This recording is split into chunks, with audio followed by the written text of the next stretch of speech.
This surreal sense of this dystopian nightmare coming into existence as we're further being thrust into war is so difficult for so many of us to process. Being an intuitive, I can feel and sense that we're having a collective dissociative response. Do you feel that way too? Hi, my name's Morgan. I'm an intuitive holistic psychologist and coach, and I help intersectional sensitive people and empaths live an intention-filled, empowered life. Each month, I don't meet for my quarterly event, Ask a Therapist. I answer a question from my newsletter subscribers. So stay tuned to hear this month's question. Before I hop into that, I want to say to you, Happy Earth Day. Being a person who's a daughter of intergenerational trauma, or those of you who also may have come from families that have been fragmented and had to do a lot of inner parenting your own, I believe Earth Day for me is just a day where I can get grounded and sourced and nurtured through a sustaining force that I didn't necessarily feel in childhood. So saying that, Happy Earth Day to you, celebrating the earth and celebrating the grounded aspects that are around us, even if we might not have gotten that directly from a parent. But that said, let's hop into this month's question. It's a good one for Earth Day. What is ecological healing, and how does that connect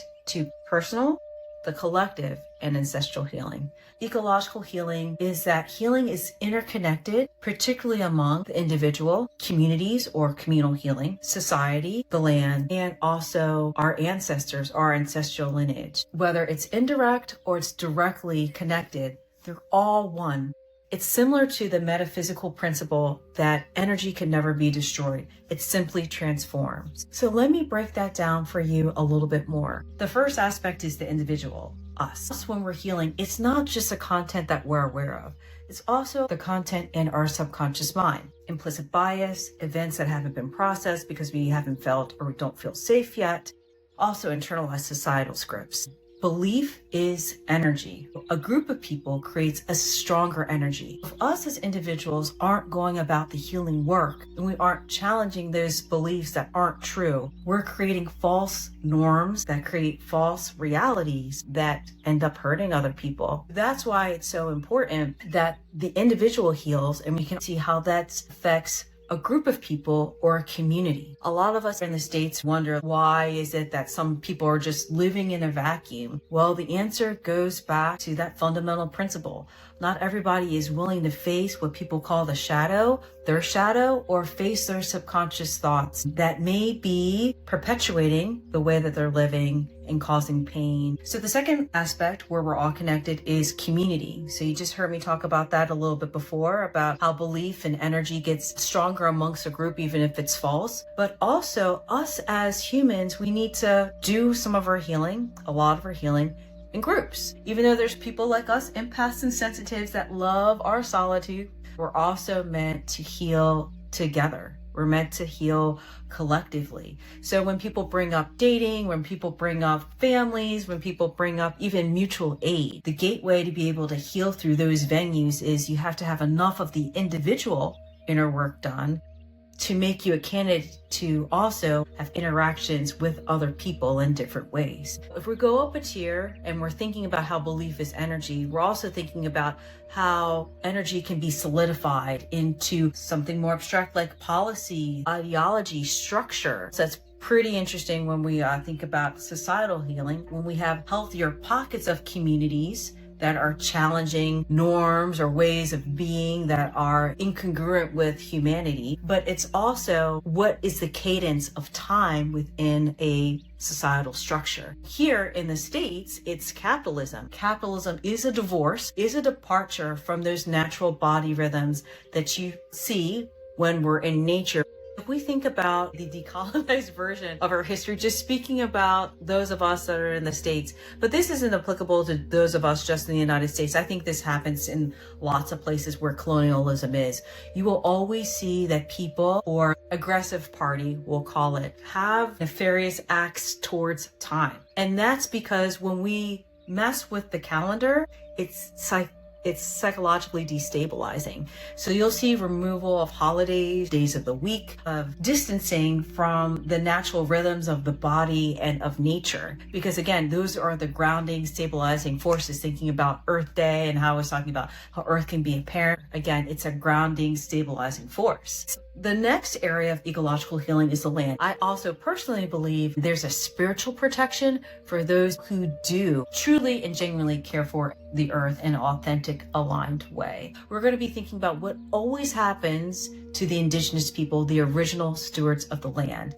There's a certain protection that also comes with loving nature. And that's why you'll hear a lot of us intersectional people and empaths talk about the trees as ancestors, and the trees also holding stories. So that's a whole other dichotomy and richness about how healing the land also heals us, because we are one and the same, how the land helps us return to ourselves. So you think about environmental justice, particularly those of us in the Black and Brown communities having access to green spaces, clean water, holistic foods, other forms of healthcare outside of Western medicine. All those things are connected to the land and they ebb and flow with one another. And the last area that I'd like to talk about is ancestral healing. And that brings to light intergenerational trauma and how we can heal that, not just in the present moment in our bodies, but also in future generations and also our lineage in the past. Each and every one of those other areas that we just talked about in healing gives us insight to let us know what was our real story that happened to our family, what is our true disposition. Are some of these thoughts and beliefs that we tended to have, was it not just us who struggled with these certain beliefs? Are there certain wishes and hopes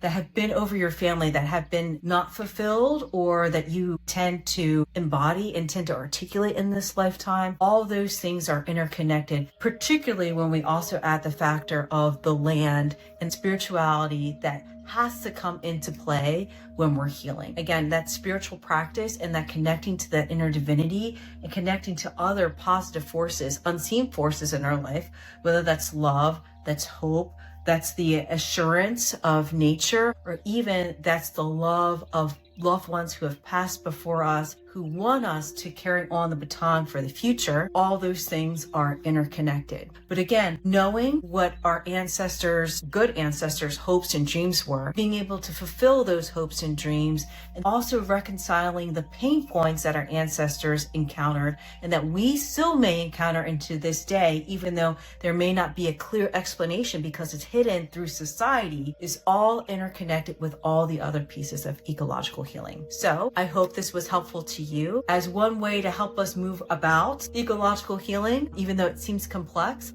I've created and I'm working on a journal called Liberation from Within. In that journal, there will be prompts that guide you to connect with your inner self and your inner divinity to be able to help you navigate systems so you can plug into ecological healing and healing yourself and also healing the many all at the same time. If you'd like one-on-one support, I have integrative holistic therapy with concierge service, which is a blend of case management, advocacy like email text support, and intuitive feedback, where we will support your mental health, work through subconscious thoughts, and help you navigate whatever this world is so you can get to a more empowering place and know yourself and stand on firmer ground and live a healthier, more empowered life because your health is activism. I also have intuitive healing sessions where I will listen to you on multiple levels, your awareness, your subconscious thoughts, and also your inner divinity, and answer any questions that you have about healing to get you on your path. So with all that said, happy Earth Day. Here's to ecological healing. Even though we're in these times, you healing yourself certainly is helping heal the whole. You are part of the resistance. Your force, your dignity, your voice all makes a difference, even though it feels like it's just a drop in the bucket. It really isn't. It affects all of us. So here's to you, and I hope to see you soon.